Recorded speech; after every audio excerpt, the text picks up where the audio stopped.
Hello and welcome to Energy Unplugged by Aurora. This podcast features various experts from Aurora having in-depth conversations with key industry leaders, policymakers and academics from all over the world. It explores the hottest topics across the energy market and gives a unique perspective on major energy issues.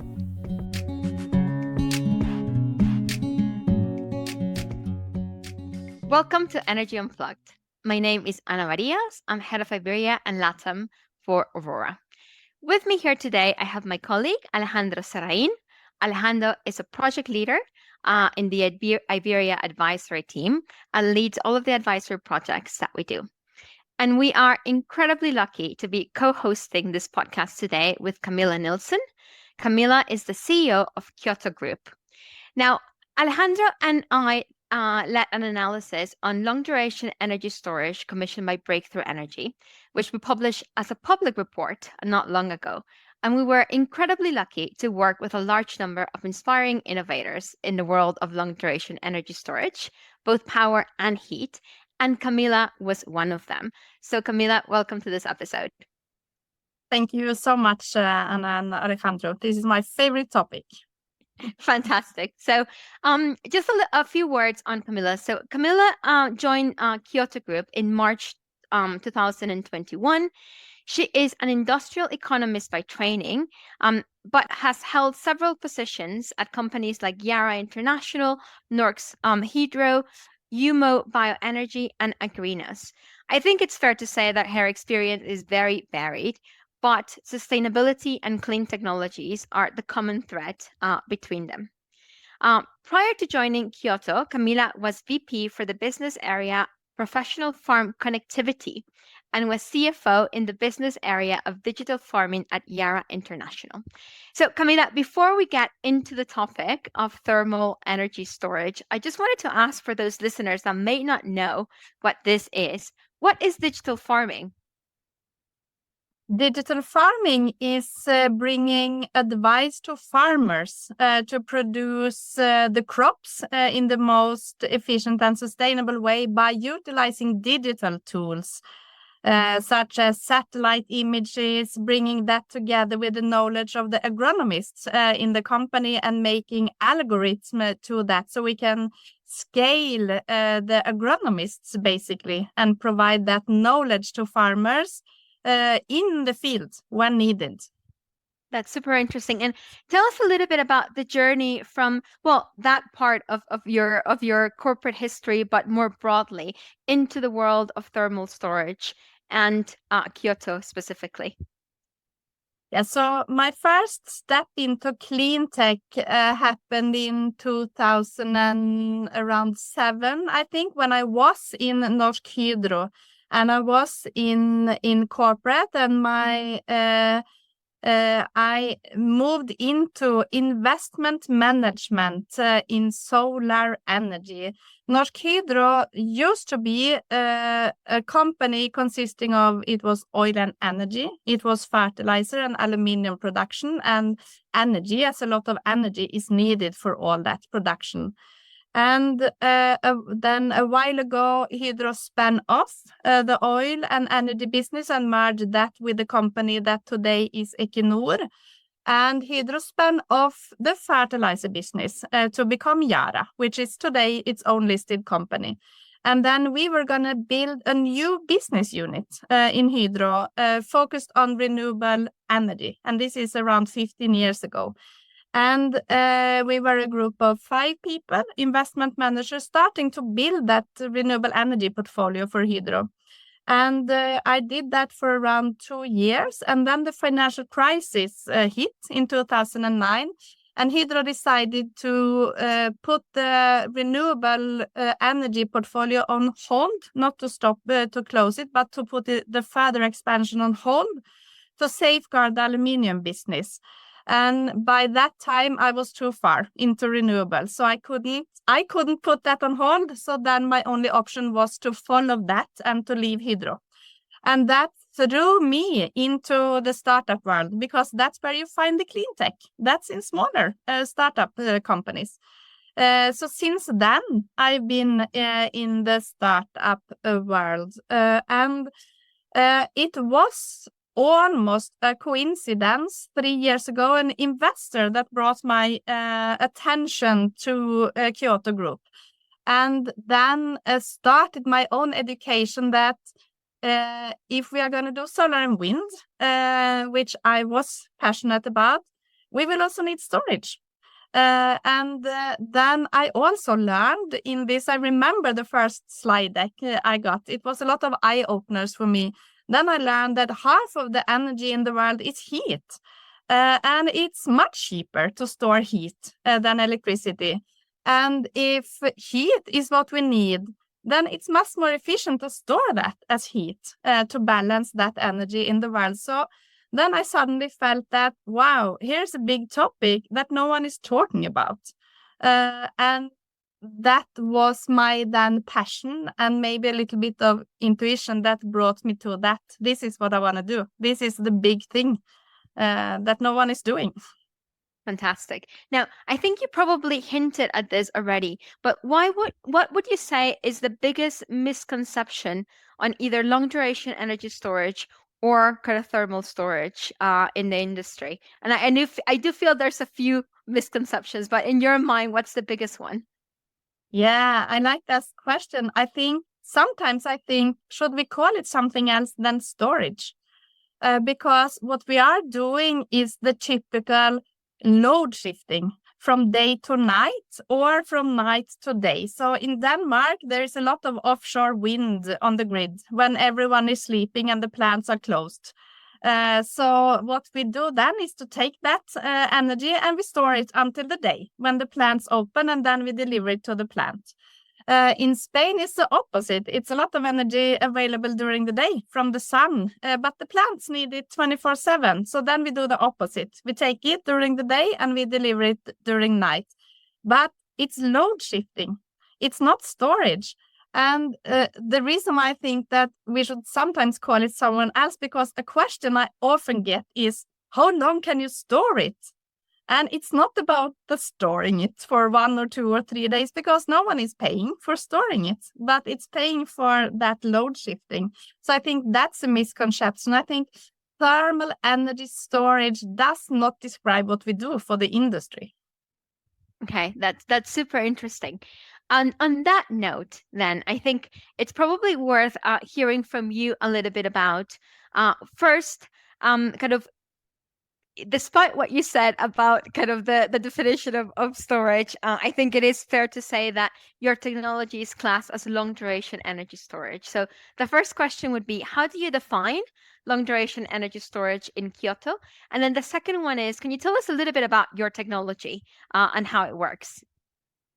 So we follow the definition by the Long Duration Energy Storage Council, which is if you store more than 10 hours, you are long duration energy storage. So that's what we follow, and that's what you can often do with the thermal energy storage. That often falls into the category. A lithium-ion battery, typically, you cannot do that because there will be design limitations on that. So 10 hours is what we talk about, and our technology, we store heat basically in molten salt, which is 3 kinds of fertilizers that we buy from Yara, one of the biggest fertilizer companies in the world. And what we do is that when there is cheap electricity available, we send the salt, which is liquid then, and it looks and almost behaves like water. So then we send it through an electrical heater. So we heat it up, and then we send it to a tank, and then it's in the tank until the industry needs heat. Then we send it through a steam generator and deliver the steam to the industry.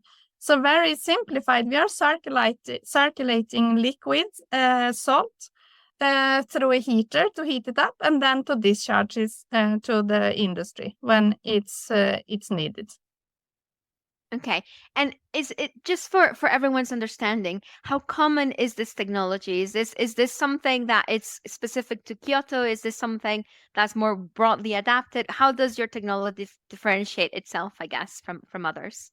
Yeah, and I appreciate that question because the storing energy in molten salt has been done for 15 years or maybe more in the concentrated solar power industry. Exactly. A lot in Spain, in US, in Morocco, in Middle East. So that part is proven and used. What we have done is to carve out the storage and made an independent battery of that. Because the CSP industry, they store the heat in the salt, and then they send the steam through a turbine, and they produce electricity again. But we stay heat. So we just carved out the storing part, and we made an innovative new application out of that. So I think that is the beauty, because the technology risk is taken out, but we are applying it in a new innovative way and for a new industry. Fantastic. That's brilliant. That's excellent background to the next set of questions.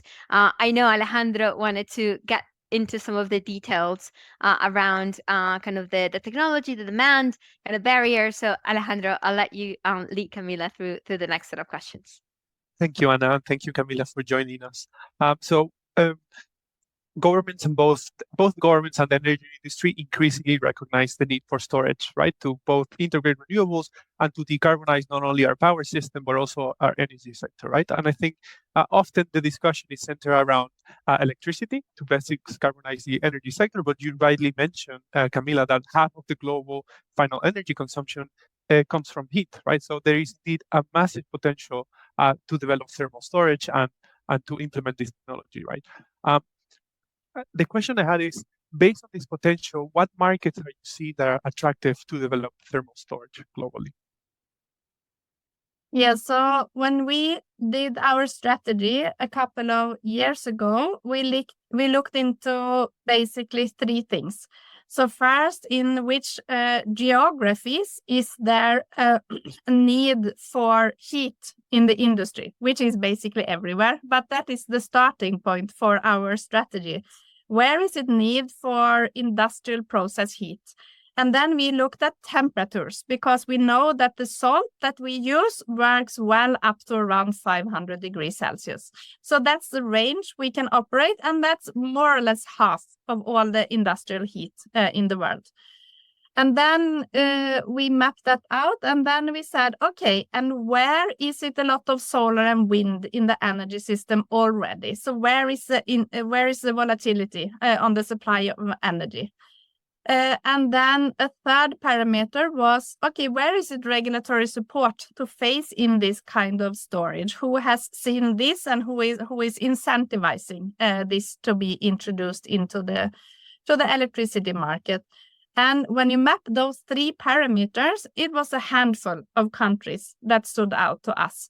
And that was Spain, of course. It's 100 terawatt hours of industrial heat needed in our temperature range. It's a lot of solar and wind in the system. And there are regulatory support, and especially increasing, I would say. Spain is really taking the step forward and maybe taking the lead in phasing this out into the electricity market.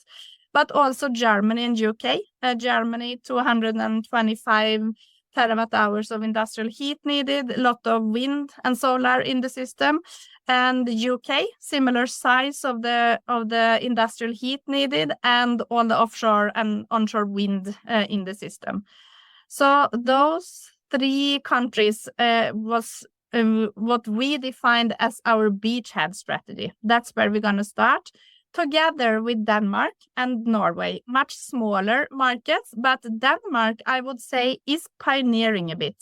They have had offshore wind on the system for quite some time, and they have then implemented flexibility markets to deal with that volatility in the system. So they're very efficient flexibility markets in Denmark.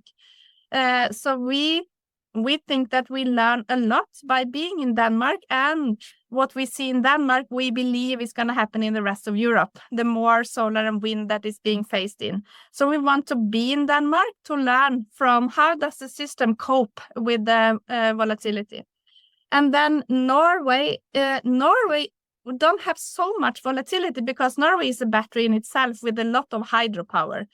But there is a lot of waste heat in Norway. I think it's 26 different kind of smelters around in Norway, where it's a lot of waste heat that is being just sent out the chimney today. So if we could capture that and feed that back into the loop, that would improve the efficiency of the system. And to do that, we need to, it's not R&D, but it's a little bit customization of the technology. So we figured out that that's nice to do in the home market with partners that is close to us and then which we know. So then we also include in Norway in our market. But those were the 5 countries that we started out with. We recently did the recap of this. Okay, did we pick the right countries or did we miss out some countries? And then we see that countries such as Netherlands and Hungary is knocking on our door, which we were not prepared for, but which are close markets. And it doesn't add complexity for us to open the door to those markets. So we have done so. In Hungary, because of a lot of solar of the system, and the grid is very tight. So the solar and the volatility is a significant problem in Hungary and also in Netherlands. Then, of course, we see lots happening in US because of the Inflation Reduction Act. Lots happening. We are 35 people. We don't have capacity to be all over. So for the moment, we are following and we are doing very selective activities in US. We say that it's going to be important for us to get a couple of heat cubes installed in Europe before we start go too broad because of a need to focus and prioritize. China is moving at high speed. You can hear people saying that China maybe don't care so much about decarbonization, etc. But China is moving at high speed. I think China is 5 years ahead of their own renewable installation. China is decarbonizing low and mid-temperature industry already. So a lot happening in China. But we are not yet in China because of the same need to prioritize. Thank you, Camilla. That was a very comprehensive answer. I think you mentioned a number of markets. I was also curious to understand if perhaps there are also markets where you see that there could be a potential in the future, an unrealized potential, and that for the time being, it's not a market where you see that there's an attractive business case or that it doesn't make sense to enter at the moment. Yeah, so I think there is 25,000 terawatt hours of annual demand for process heat in the industry. So the whole world is going to need to decarbonize the industry. And we see very much the same patterns. So this is going to come everywhere. But there are certain regions moving faster and earlier than others. But I mean, the whole grid issues in South Africa, it's a huge problem. It's a lot happening in Australia. Australia moving quite determined on storage, I would say. So I think that the globe is the market. It's almost 25,000 terawatt hours that needs to be electrified. About half of that can be electrified with technologies such as the heat cube up to 500 degrees. So only that is a €1 trillion market, which can be tapped into immediately. Very interesting. Yeah, definitely. And it was also interesting for me to hear that when you look at different factors, you consider, for instance, the policy support, but also the renewable penetration and the industry and the demand needs, right?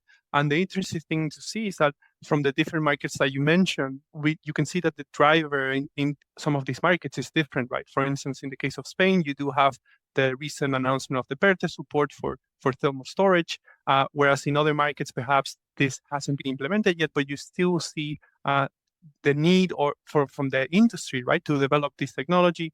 I'm just wondering if you see a common trend or a main driver behind the requirements from the industry to develop this technology, right? If there is one particular driver from let's say policy, the renewable penetration, or the industry need that is essentially driving the introduction of or the deployment of thermal storage in these markets more than others. I would say that currently this whole shift is led by politicians. It's a determination to address the climate crisis and the fact that we are not at all on track. So the urgency that is picking up, I would say, clearly comes from regulatory support.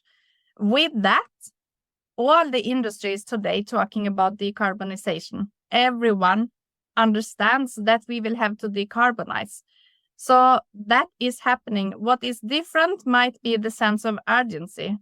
And for business, it's the money that speaks. And you could wish it was different, but unfortunately, that's not the case. I think that we felt a strong sense of urgency from the industry with the unfortunate event of the invasion in Ukraine and the gas prices that spiked as a result of that. Then suddenly everyone wanted to decarbonize because the gas was so expensive. Then we as a society managed to steer away from Russian gas and build our gas inventory and take a bit control of that. And the prices came down a bit, which reduced a bit the sense of urgency. It didn't take away the desire to decarbonize. The industry is on the path to decarbonize. But suddenly the industry got a bit more time because it's not that painful for the profit and loss. But the change is clearly driven. The electrification of the society is clearly driven by politicians and then industry understanding that this is coming our way and we will not survive unless we decarbonize.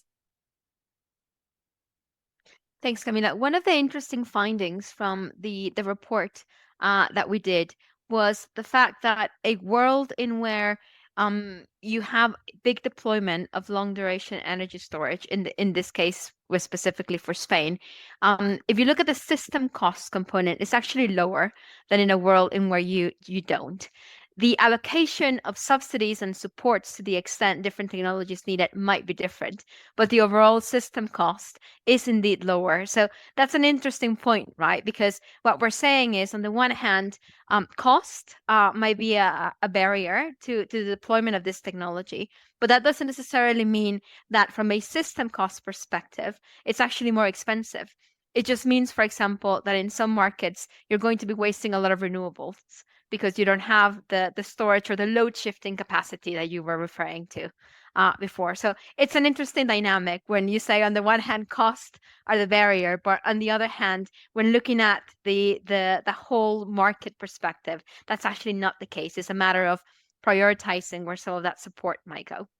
Yeah, that's very interesting. And that requires to have that map to understand that this is going to be a bit chaotic to go through.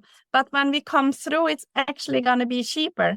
And the electricity from renewables is cheaper. It's cheap electricity. So we need to get to that point. And if you look at when half of the energy demand in the world is heat, and to store heat is a fraction of the cost as storing electricity. Maybe we are talking about 25% or so. So then when half is heat, it does make sense to first store that as electricity. So if you do that holistic system scenario modeling and you look at, okay, but if I store all the heat demand as heat, what is then the cost of balancing that system? Because that energy shall never be balanced as electricity. But you need to take that holistic system perspective, and it's difficult to get that message through in the public debate when there is hydrogen and there is, It's a complicated system, right? And if you add to a complicated system a complicated set of assumptions about how that may evolve, it is a difficult message to get across. Completely agree. And Camilla, I think Ana was also mentioning just now some of the potential barriers, right? So from your experience across different markets and over the past few years, what do you typically see are the main hurdles to deploy thermal storage? So we often hear about the permitting, the grid connection, and the public funding. So you need a permit to connect to the grid, and there is an application if you want public funding to that. So that adds time to your process. So I agree with that. Those are probably the two. But what I've also found interesting is that we have several scenarios when that is already checked off, and then it's the decision-making processes in large companies that becomes the barrier, because this is a big decision for industry. They are going to fuel switch. They are used to just ordering that gas when they need it, and then they are going to suddenly move to a relationship with the grid where they might be dependent on the grid, and understanding that, and that grid is a bit volatile with the solar and the wind. So it's a very strategic and big decision for the industry. And we notice that that takes time. We feel that we have a technology that is ready, it's scalable, it's proven. We have teamed up with one of the largest utilities in Europe to deploy this. So we are ready to run. And then a decision process in industry will at least be 12 months. For instance, grid charge is also an important barrier that you see, in the sense that if you have, for instance, time of use tariffs that allow you to consume electricity at a cheaper price in some hours of the day, or even some countries that have more favorable exemptions to grid charges, is this something that you think it's also an important barrier, or that you see differences across markets? Yeah, absolutely. And it's going to be a key to address. And when you look upon it from a holistic perspective, it looks almost crazy. You look at the country like Germany, who's talk, we're going to electrify and we're going to decarbonize. And then you have a significant tariff if you connect to the grid to utilize electricity. So on the one hand, you want to electrify, and then you penalize the companies electrifying. But I learned the other week that Germany is now considering really slashing that electricity tax with almost 95% to really boost electricity, and that would make a difference. So I think the grid tariffs and how you invite people to the grid is going to have a significant impact. Of course, the grid is also a problem. We then need grids to be able to deal with this. But I hear utilities and TSOs and saying that grid will not be the problem. We will be able to build out the grids, but that's about decision and determination. But of course, grid tariffs will need to incentivize electrification if we are going to electrify the society. Camilla, you've said two things which I wanted to pick up on. You said, well, first, the complex relationship with kind of importing power from the grid, and the change in mentality that represents for someone that's used to just buying gas. And then the other one is the risk that exists in terms of, will the grid be able to cope with the growth in renewables? One of the things that in the context of the study I mentioned earlier, we got asked a lot about was co-located renewables, and using co-located renewables to actually power some of this kind of long duration energy storage technologies. Now, we weren't able to consider that within the scope of the analysis, but we completely agree that there's a possibility. Even if from a system cost perspective, we don't think it makes a big difference, it very well might make a big difference from a consumer acceptance perspective, which is what you were referring to. How do you see that in terms of kind of the acceptance of industrials to the technology, if if they can have the co-located renewables? Is that something that's better for them? Is that something that you think would kind of lower the barriers for your own technology? How do we think about that? Yeah, so our experience is that if they have space, they want to have their own decentralized PV or wind. And we have some customers who say we want to be self-sufficient, and then we need to wait because we need a year to get the approval for doing PV. And then we're going to do that because we are going to be self-sufficient. So our experience is that is always the preferred route for industry if they can. It requires that they have space for that. And our experience is also that is almost always, I don't know if I can say always, but almost always the best business case. So if you have space, you want to do off-grid. But it's not so bad to also be connected to the grid, because when you are connected to the grid, you can be a balancing asset for the grid. So you can help the grid breathe, actually. Yeah. So grid connection, but as much as possible, decentralized and installed at site is our experience is the best from a business perspective, and also what the industry prefer if they can. Yeah, no, that's an excellent point that Ana raises. And I think going on that line also on the requirements that we typically see from that you typically see from industry and from consumers. I was also interested, so not only on the co-located off-grid, but also and also the grid-connected case, but also interested in what type of arrangements or what type of setups do clients typically require in terms of offtake profiles, if the requirements are to provide baseload heat, or if you typically see that there's specific profiles. I can also imagine that this also depends significantly on the sector or the application that the heat is going to be used, of course. What we see is that most industry have a plan to move to 100% electrification, but over a time. So maybe over a period of 3 to 5 years, maybe, and then starting to electrify a part of that. In some cases, we electrify maybe 30, 40, 50%, and then the gas boiler is still there. And then in some cases, there is a biomass boiler that is combined with our heat cube. So it is often a combination. It is not so often we go in and replace 100% in one go. It happens gradually. Maybe typically, if I would guess, maybe we do 30% of the total heat demand with our first installation. Okay, excellent. And Camilla, you mentioned some of the technologies that are currently used to provide this heat. So I think it's good to touch upon the competition that thermal storage would have.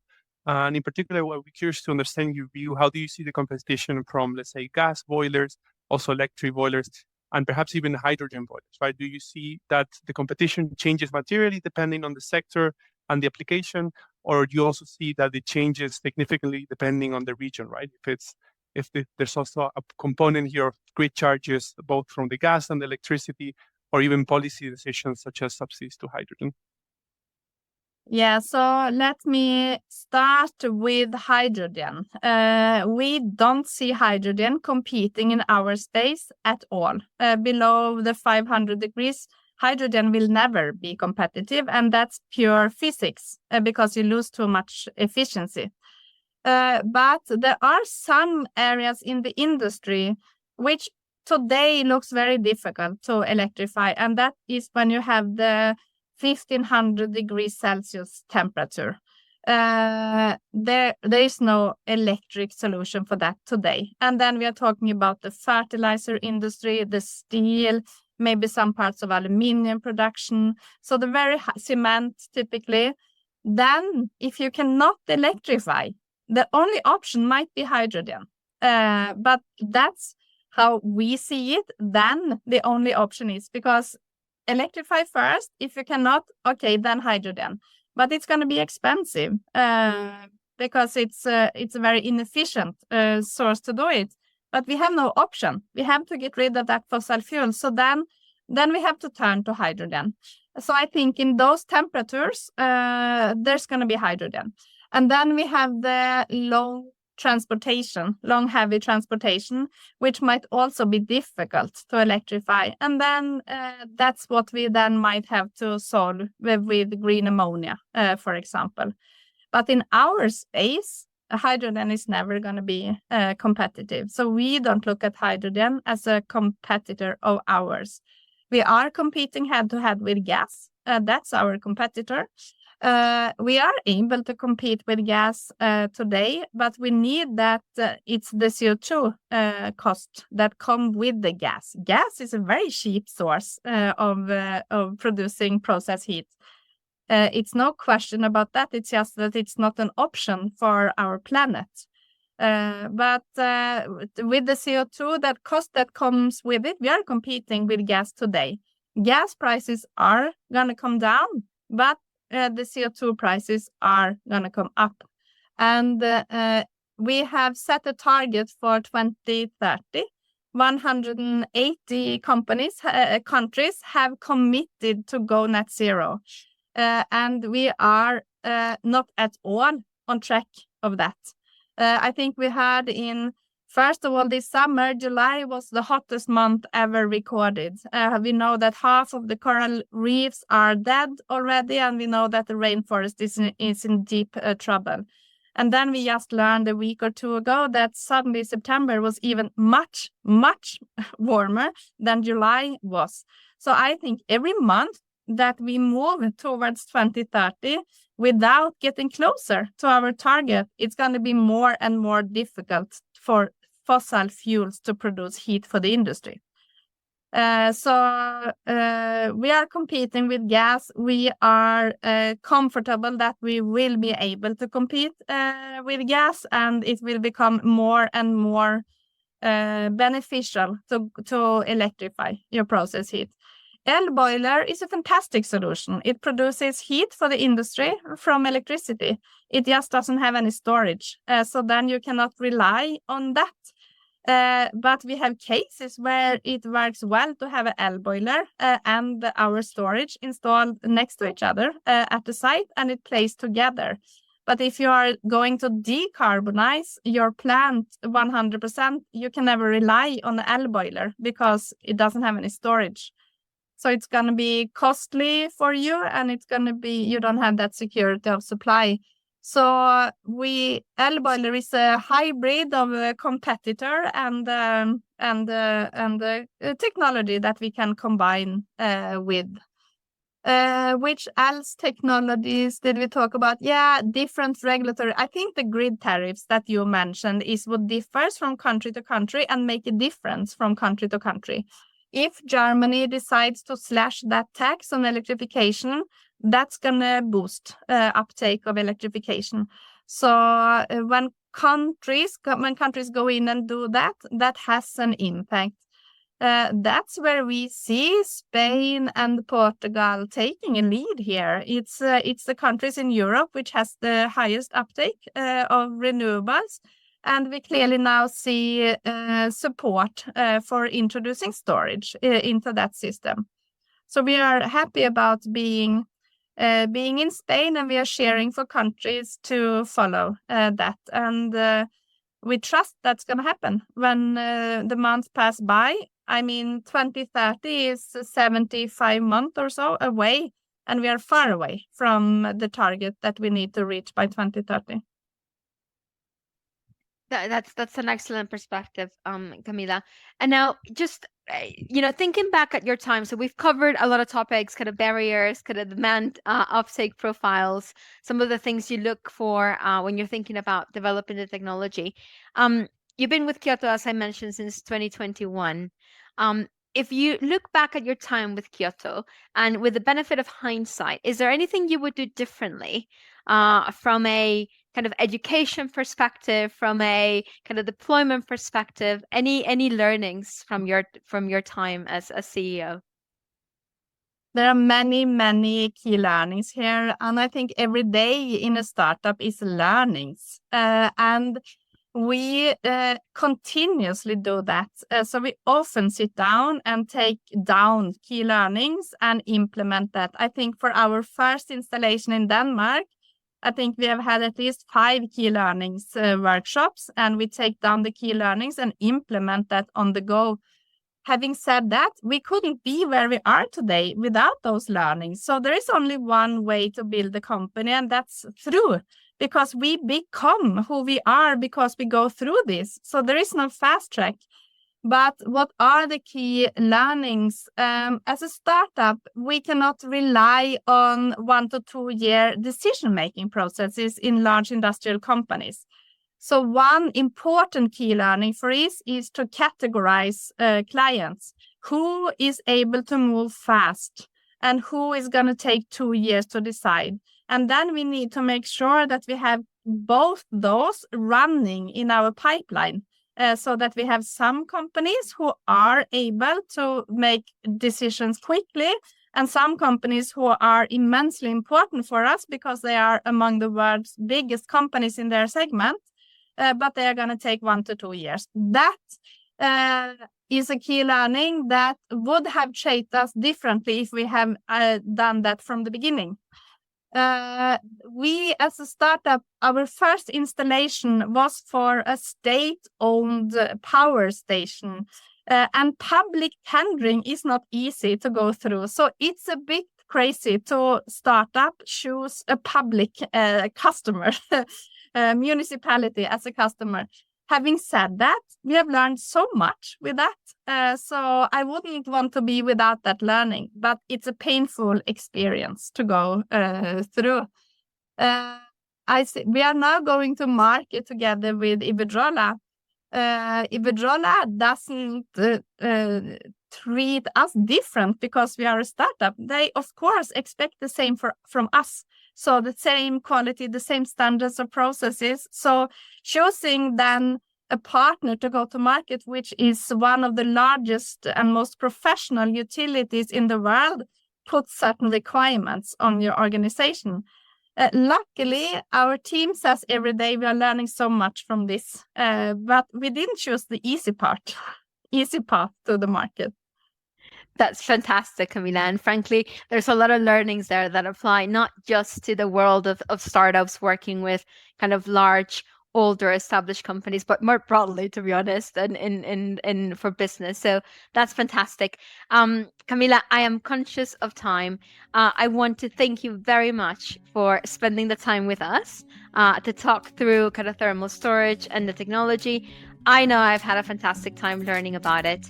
I know that Alejandro is a big fan, and so this has been great. Thank you again for joining us, and thanks everyone for listening. Thank you so much. Thank you, Camilla. That was Camilla Nilsson, CEO of Kyoto Group, talking to Aurora's Ana Barillas, head of Iberian and LATAM, and Alejandro Zerain, project leader in the Iberian advisory team. Do keep an eye on our podcast feed for more in-depth conversations with senior members of the energy industry. The best way to do this is to subscribe on whatever platform you use. Thanks for listening, and goodbye.